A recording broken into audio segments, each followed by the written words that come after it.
Peace, peace. What's up? This is Common, and you are now rocking with Hard Knock TV. Y'all stay in tune. Yo, I speak my piece, yo, since I come from the south, that's the east. As I release, yo, you know, on the microphone, I'm a beast. When it comes to this shit, you know it won't cease. It's me and no ID on the stage. Understand how I flip the shit like a page. Switching topics a little bit, we lost a great one this year in Maya Angelou, and I know you guys had a friendship. Can you tell me a little bit about how your friendship with her evolved? Man, it was like one of those things where I was doing an event, a benefit, and they had a poet that was supposed to be a part of the benefit, and the poet canceled it at the last minute. My mother, she just was like, why don't we try to get Maya Angelou? And I was like, what, you crazy? You trying to get Maya Angelou? What are you talking about? Somebody from the team got in touch with Maya Angelou's people. Maya Angelou didn't really know who Common was, I don't think. Maybe her grandson eventually said, look, Common is the...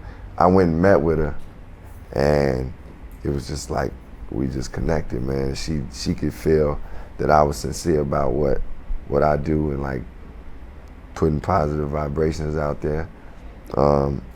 I got to know her very well. I heard in that meeting you guys talked about Pac. Is that true? Yeah, we talked about Tupac. She always told this story about how it was this guy on a movie set that she was doing called Poetic Justice, and she heard all this cussing and stuff, and this wild like craziness, and she went and pulled the man aside, and it was Tupac saying like, hey, like, young man, you shouldn't be speaking like that, blah, blah, blah. He calmed down and just respected her. So she had a relationship with Tupac from working on the film with him, and we talked about how powerful he was and just how influential he was. And you know, she went in talking to me about Paul Robeson and all these different people, and how her and Dr. King, she knew them. Like, it was just like, talking with her was like connecting all these dots, and I understood like how the movement of people would be like, it was unified. It was like athletes were supporting the musicians, musicians supporting the political freedom fighters. It was the preachers was connected with the freedom. It was all like, man, like connected. And even when differences was there, they come to the forefront together. Mm-hmm. I learned a lot from her. She inspired me. She did my foundation event. I would go down to her birthday parties, and I gotta say, you know, it is a tough loss, but her spirit will always be here with us. Her words will always live, so.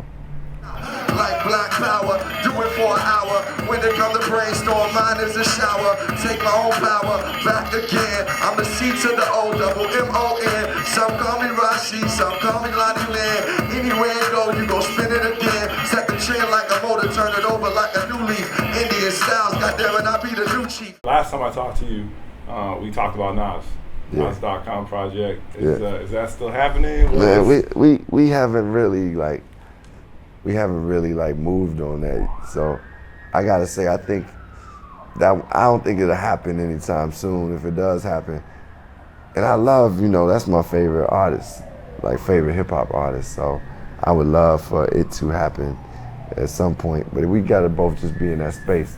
We always wanted to, you know, I remember one conversation we had, and it was just like, you know, let's be like Miles and Coltrane. You know what I'm saying? Like, that's, you know, like we could work on each other's records or do a record together. So, yeah. One of my favorite moments actually was for your concert that you guys that you did here for your foundation, and you came out and you rapped New York State of Mind word for word with Nas, and I was like, this is, as a hip hop fan, this is crazy. Yeah. I'm iller than most, sick with it, feeling a dose. In a butter soft leather, but I'm still with the toast. Toast to bros, you know the millions is close. Feel the ghost, son, notorious. Tell me who the naughty is. On Twitter, you said normal is an illusion. What is normal to a spider is chaos to a fly.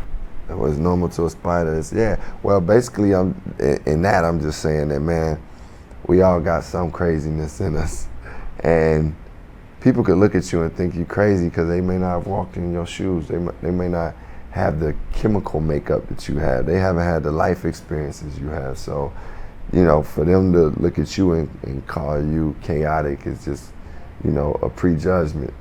Only God can judge me, as said by Tupac. Yeah. It's true. So yes, I mean, I just believe, you know, we all have something crazy in us, and there's no need, ain't no need to judge that, and it's somebody else.